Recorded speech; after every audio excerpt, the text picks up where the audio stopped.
ashtu si që erdhe me këtë dhunë dhe shkatrim pushtet, ashtu pasaje vodhë dhe shkatru dhe dogjën 520 fabrike dhe uzina ushtarake, shkatruan tanket, avionët dhe çdo gjë tjetër duke lënë sot Shqipërinë pasi avion, pasi tank, pasi helikopter mbrojtës. Sot, çfarë bëjmë me? Ashtu siç bën pasaje strategjinë e genocitit ekonomik, duke lënë rini pa punë ose në pagesë minimale, që të braktisë Shqipërinë, ky genocid ekonomik, ka dy lloj genocidesh. Genocidi ushtarak me bombardimeve ajrore, ku populli s'ka t'ja mban, si që Kosovë, dhe largohet nga vendi, që bëri Miloševići në Kosovë, ka dhe genocid ekonomik, bombardimin e stomakut, pa punësinë që populli braktis vendin. Këtë bëri e filloi Berisha e bëri me shkëlqyer Rama. I bie gati 2 milion shqiptar, braktisën atë dheun tonë të dashur dhe prindërit e tyre ngelen në Shqipëri pa fëmijë. Dhe tani po bëjnë marrëveshje të njëpasnjëshme që në Shqipëri po vinë aziatik, afrikan dhe djela doli Vietnami që kërkojnë 30.000 veta të bëtë marrë në Shqipëri. Pra, ti iki populli shqiptar, ti ndryshot gjyra, ti ndryshot dhe gjua, dhe në emër të ashtu quajtur investime strategjike të Meles Azani, Zvërnesi, si shmarë nga more Butrinti dhe Zvërnes, dhe Shqipëria ka publikuar hapër, është në shpërbërje përfundimtare. Pra, nuk ka pasione, ka dokumenta dhe fakte. Një njeri që të flasje ekuilibruar duhet të njohë Shqipërinë dhe ta krahasoj me shtetet e tjera si funksionojnë. Shtetet e tjera demokratike dhe ligjore. Te kemi Greqi në krahun toneve. I bën këto veprime Greqia që po bën Edi Rama sot. Shikojeni. More po i bën Malizi. Madje kancelari gjerman bëri thirrje zyrtari që Malizi të jetë pjesë e BE-s, i vetmi vend në Ballkan që ka plotësuar kërkesat. I bën Malizi këto gjëra. Shikoni gjithonët. More Vteja, i bën Maqedonia. Shikoni më zotë kufit. Ora Vteja ka problem Kosovë, bë Kosovë këto gjëra. E hoqi urën e ibrit me ushtarët francez dhe bashkoi sovranitetin e Kosovës kryeministri aktual i Shqipërisë. Pra, ata forsojnë sovranitetin, forsojnë shtetin, forsojnë ekonominë, ndërsa neve bëjmë krejtësisht të kundërtën. Dhe me dhimbje, duke që është fusha ime e diplomacisë ushtarake, dhe jam një nga aktorët kryesor të krijimit diplomacisë ushtarake në Ministrinë e Mbrojtjes, pastaj atashe ushtarak i Shqipërisë dhe pastaj këshilltar ministri për këtë fushë.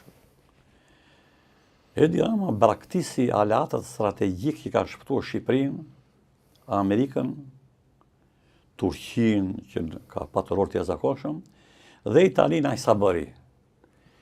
Dhe shikoni të gjitha marrëveshjet e bashkëpunimit në fushën e mbrojtjes të armatimit të shkollave ushtarake që ka bërë Edi Rama në kohët e fundit, ka braktisur Amerikën, ka braktisur dhe Turqinë dhe ka bërë gjitha me Izraelin.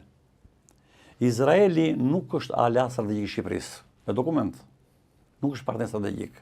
Po përse ky obsesion i zotit Rama për Izraelin? Tani, nuk është partner strategjik. Mik është, nuk themi se kemi marrë mikë, mik është. Patjetër. E një dhe Kosovën. Tani, është bravo.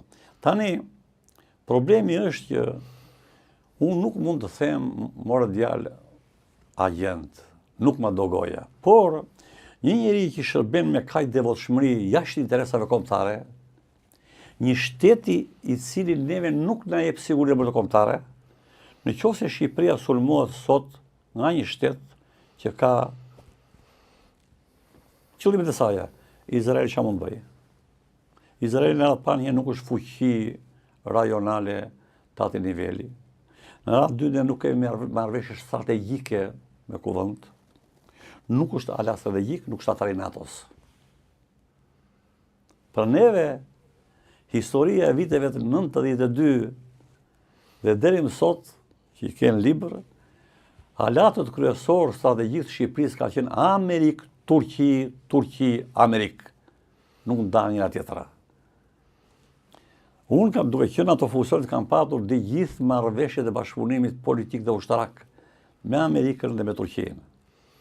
Italia hyrin edhe shtatën për të mbrojtur veten e saj nga dyndje e madhe mos shkon drejt saj. Ndërsa Turqia kishte tjetër objektiv, e cilën priti 11 natës mua dhe bëri deklaratë kush prek Shqipërinë, prek Turqinë. Kush e ka bërë këtë deklaratë? Po. Dhe dëgjoj disa njerëz thonë që jo, po nuk është e vërtet, ishte ndryshe. Si është e vërteta asaj deklarate vitit 97, e cila ka një prapasken. Ushtria greke, mos gabohem, tha që do dislokohemi në jug të vendit. Në librin e rrugtimi i Shqipërisë për integrimin në NATO, pra i bie viti 92 deri në 2009 që u bë Shqipëria, ata e NATO-s është e koncentruar në të libër, me dokumenta, me të gjitha. U falenderoj shumë ata që janë studius, që më vlerësojnë libra dhe më shkruajnë dhe më mbështesin këtë punë i bëj. Të bëshin këto libra ka të thella historike të argumentuara shkencore, të cilat nuk më ka kundërshtuar me asnjë fjalë asnjë, përkundër, do shumë punë, do panshmëri, do edhe dëshuri. Përpara botimit të librit, unë mua jap disa njerëzve që mendoj se kanë vlera pa të kohë që trajtoj. Dëgjoj dhe një fjalë, dhe një sugjerim që bëhet, dhe u pasaj shkoj botim, duke menduar shumë.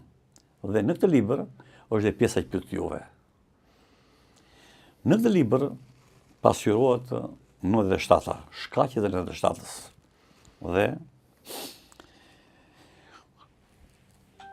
ka një problem, konfliktet që krijoi Berisha me Amerikën për mos pranimin e ribërjes së zgjedhjeve në 40 zona elektorale. Amerika u detyrua të dërgonte zëvendës sekretarin e shtetit në Shqipëri për të biseduar se kishte filluar ndezja e krizës dhe Sali Berisha se priti. Ki parasysh në atë periudhë mos prezën të shtetit. Dhe mas 3 ditësh i keni një libër, sekretari i shtetit, pra ministri i mbrojtjes i Amerikës, i Kemen Thonjza, urdhëron ambasadore në Shqipëri. Bëni gati dosjet për mbyllur ambasadën. Së shpejti do të njoftë ditën e largimit i Kemen Thonjza. Dhe mas 3 ditësh e urdhëron. 2 helikopteri kemi numër bordi helikopterit. Janë nisur nga Mesdheu në filan planmajse, do të vinë në stadiumin që Safa dhe gjithë personeli ambasadore largohet, 36 ushtar trupa komando do marrën në mbrojtje ambasadën dhe godinat që juve jetoni, i keni libër. Pra, unë nuk them Amerika libre braktisi, unë them Amerika u largova Shqipëria. E ka zbutur. Pra, Amerika në konflikti politik braktisi Shqipërinë. Dhe, duke qenë se konflikti tani u rrit jashtë mase, dhe Berisha nuk jep të dorëheqjen, dhe mua më thiri presidenti Turqisë Sulejman Demirel, një burr shteti, dhe një dashamirës i Shqipërisë që bie tavolinës 11 natës Berishës së prezantime, Berisha, po që nevoja jo më qeveria, po jep dorëheqje dhe ti, sepse tu kërcënohet suverenitetin e Shqipërisë. Dhe të nesër Berisha ka shkarkuar qeverinë, Aleksandr Meksin. Pra, duke qenë se situata u acarua shumë, dhe fatmirësisht Ministria e Jashtme i dha urdhër gjithë institucioneve që duke qenë se Shqipëria është në krizë të rëndë, atasheut ushtarak i hini protokollin, ndërsa ambasadorit Skënder Shkupi, përfaqësuesi i Partisë Demokratike që ditë në televizor dhe shante Partisë Socialiste, në vend të flisë për Shqipërinë, i mbyllën dyert, janë dokumentuara që kur vinin ministrat nuk e fusin takim ambasadorin. Shikoj kam në arshivë dokumenton, për jashta, sigurisht Shakir Buka e lanë për jashta, vetëm Demireli dhe unë takim, dhe sot më der televizorë mua ata janë pjesë e shkatërimit të Shqipërisë, është gjalla i sot, dhe më thristin e bëja takim dhe sqaroja situata e ministrit të mbrojtjes, shefi shtatmadhorisë dhe kisha shput çdo lloj marrëdhënie me ambasadorin. Nuk flisi fare më neve. Unë punoja për Adeun, për Shqipërinë, për Shpinën Adeut, ai luftonte dhe i dërgoi telegram urgjent Sali Berishës, zirë tanke në Tiranë dhe shtyp opozitën. Dhe gabimisht ja dërgon ministrit financave të Arbel Malajt dhe ai e boton të nesër koha jon dhe zëri popullit. Dhe ka surrat sot në televizor ai. Kupton? Pra shko, dhe në këto momente më pret shefi shtatmadhorisë turke, Kıvırkoğlu, që priti pasaj sollën pandemi Majkon. I shpjegova situatën Shefi i Shtatë Madhërisë turke vjen mas kryeministri Turqia atëherë me protokoll. Dhe mori telefon Schillerin. Schiller ishte një zonjë e marrur Harvard, shumë e zgjuar. Është e vetmja grua që ka qenë Turqi kryeministre. Kur vdiq Turgut Özali, Demireli nga kryeministër kaloi president. Dhe kjo pastaj u zgjodh kryetar e partisë dhe u bë kryeminist e parë, tepër zgjuar. Dhe në thirrën në 11 panjshirë të natës me uniformë ushtarake, që e keni parë. Qoftë dëshiron po ta dërgojë e kam parë. Kam parë atë foto shumë. Tani ti thuash zonja kryeministre fenon, do të thosh fillimisht e nderuara zonja kryeministre. Dereli Sayın Başbakanım turqisht. Bujrun. Ne diyeceksin, çdo thuash shkurt dhe sakt. Dhe i spjegova që ka bërë film që se peti Turqia. Turqia ka bërë film me këto gjëra, ka dokumentuar Turqia. Dhe i spjegova. Erdhi koha që atë ndihmë të madhe që i ka dhënë shqiptarët Turqisë, pa i thënë Mateja, Turqia tani t'ia shpërblej Shqipërisë, sepse është në këtë situatë kaq të rëndë, dëgjoni me shumë vëmendje. Por më e madhja, i thënë, diskutohet sovraniteti kombëtar i Shqipërisë. 900 ushtarë të divizionit të 8 këmbësorisë Janinës janë veshur me uniforma civile dhe dje kanë hyrë në Shqipërinë e Jugut me fragmut e Voropirit. Ndërsa sot mëngjes hyri zëvendës ministri i jashtëm i Greqisë pa lehtësi shqiptar në Shqipëri. Ndërsa në veriun e Shqipërisë janë 3 brigata trupa komande serbe. Shqipëria bën ballë ballë, po rrezikohet kërcënimi veri jug, që është politika, në anën tjetër 2 shtete janë përstyrë e saj. Shikoni morti zot gazetar. Po vjen keq për detin. Pam telefon e kuq. Batan Shtatë Madhërisë, Sayın Komutanım, i nderuar i komandanti im, thot Edi Rama, shefi i shtatë bërgjishëm, i nderuar komandant, shefi i shtatë bërgjishëm, thot